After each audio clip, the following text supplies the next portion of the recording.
श्रीमद् भागवत गीता और जिंदगी। प्रस्तुति 28।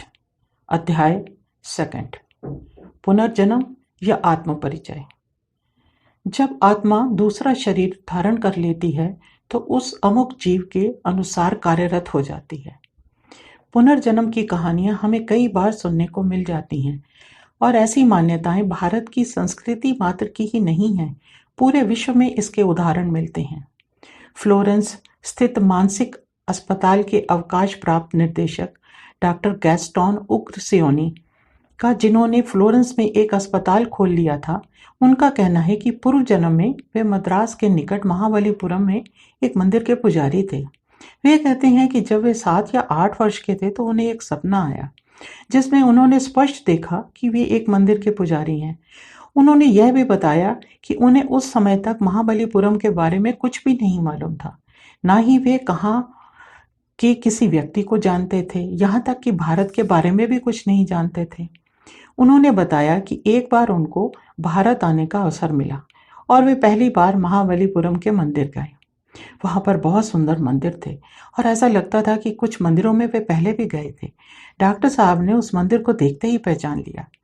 उनका कहना था कि भारतीय धर्म ग्रंथों में भी उनकी बहुत रुचि है और जो निरंतर बढ़ती जा रही है। उन्होंने कहा, जब मैं उस मंदिर में गया तो मुझे एक गहरे भाव की अनुभूति हुई थी। यह कोई सपना नहीं था, बल्कि भारतीय दर्शन में बढ़ती हुई रुचि थी, जिसके कारण उन्हें सोचना पड़ा कि क्या वे पिछले जन्म में महाबलीपुरम मंदिर के पुजारी थे। उन्होंने भारत में अजंता की गुफाएं तथा अन्य बहुत से मंदिर देखे, लेकिन इस प्रकार की अनुभूति उन्हें इन मंदिरों आदि के देखते समय उत्पन्न नहीं हुई। ऐसी अनगणित घटनाएं हैं जो प्रमाण के साथ प्रचलित हैं।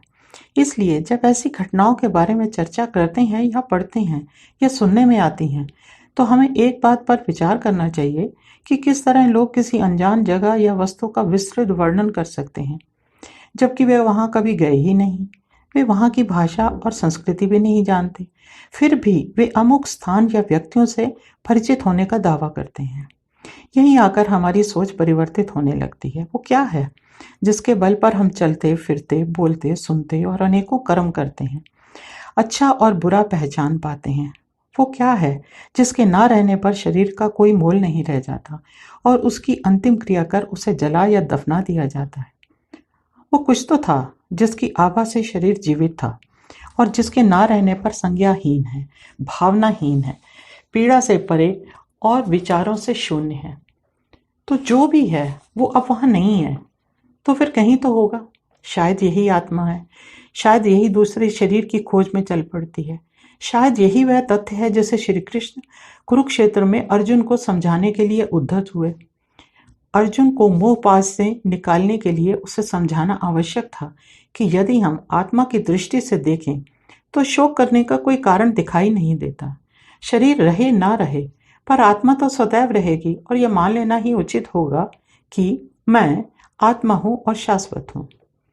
एक नए शरीर के साथ एक नई शुरुआत, यह समय और नियति का चक्र है जो निरंतर चलता रहता है। पी नारायण गौड़ ने वृहद उपनिषद का वर्णन देते हुए लिखा है, as a large fish moves along the 2 banks of a river, the right side and the left, so does that person move along the 2 states, the state of dreaming and the state of wakening. And as a falcon or any swift bird, after he has roamed about here and there in the air, becomes tired, folding his wings is carried to his nest, so does that person hasten to that state, Sushupti, where when asleep he desires and dreams no more dreams. This state of Sushupti, where no desires, no dreams, no perception, and in short, where intellections, thinking or thought has temporarily ceased to function, is the third or ब्रह्मलोक अर्थात देवलोक। ज्ञानी पुरुष सत्य और असत्य का भेद जानते हैं और वे भी जानते हैं कि आत्मा क्या है और अनात्मा क्या है। जो कुछ परिवर्तनशील है उसे कोई रोक नहीं सकता। यह जीवन का चक्र है जिसे हम 2 तरह से देख सकते हैं, पल पल आगे बढ़ता या फिर जन्म से ही पल पल घटता और समय आने पर शेष हो जाना। ये दोनों विचार एक दूसरे के पर्याय हैं। जो जन्म लेता है वह शेष भी होता है और उसे कोई नहीं रोक सकता, और जो अपरिवर्तनीय है उसको ना कोई कुछ बना सकता है ना कुछ बिगाड़ सकता है। इस तथ्य को समझना ज्ञानी पुरुष के लक्षण है, और इसी कारण वे निरर्थक शोक पर व्यथित नहीं होते और अपने कर्तव्य मार्ग पर डटे रहते हैं। मैं एक आत्मा हूं और मुझे समय के साथ बांधा नहीं जा सकता। मैं अमर हूं, अजर हूं। श्लोक 14। भावार्थ।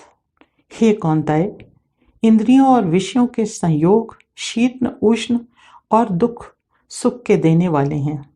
वे आते हैं और नष्ट हो जाते हैं, इसलिए अनित्य हैं। हे भरतवंशी, तू उन्हें सहन कर।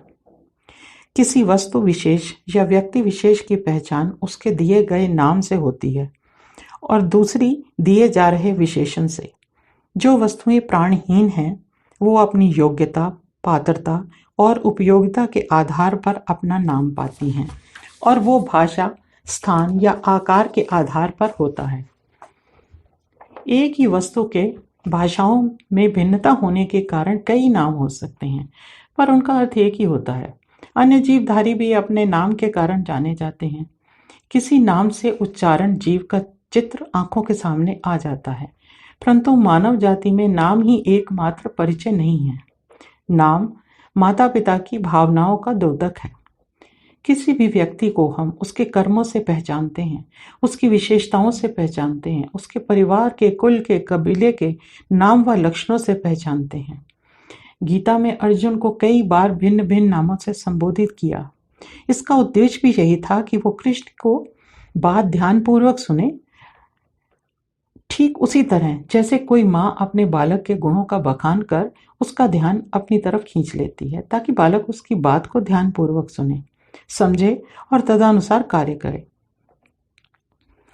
यहाँ इस श्लोक में कृष्ण ने अर्जुन को कौन्तेय कहकर संबोधित किया, अर्थात अर्जुन कुंती का पुत्र है, जो कर्तव्य का पालन करने में और धर्मानुसार आचरण करने का प्रतीक है। कृष्ण चाहते हैं कि अर्जुन भी अपनी माँ की तरह व्यवहार करने में सक्षम है और अपने माँ के समान ही परिस्थितियों को देखते हुए अपना कर्तव्य निर्धारित कर सकता है। इसी श्लोक की दूसरी पंक्ति के अंत में अर्जुन को राजा भरत के वंशज कहकर पुकारा। उन्हें अर्जुन से राजा भरत के समान प्रजा के हित में धर्म का पालन करने की आशा थी, क्योंकि वो एक महान राजा का वंशज था और उसे अच्छे बुरे का ज्ञान था। इस समय कृष्ण की आवाज में एक माता जैसा दुलार था।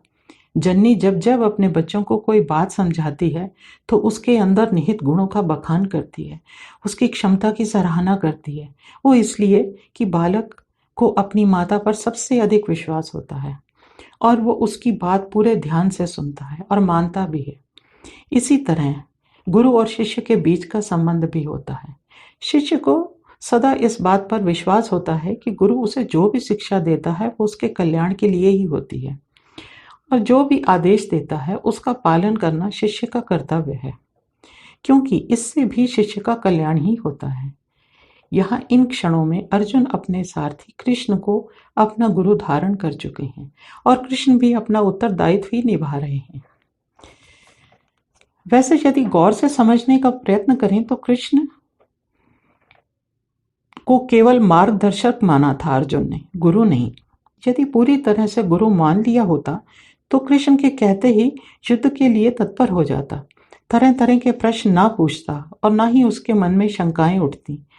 यह गुरु शिष्य परंपरा का नियम है।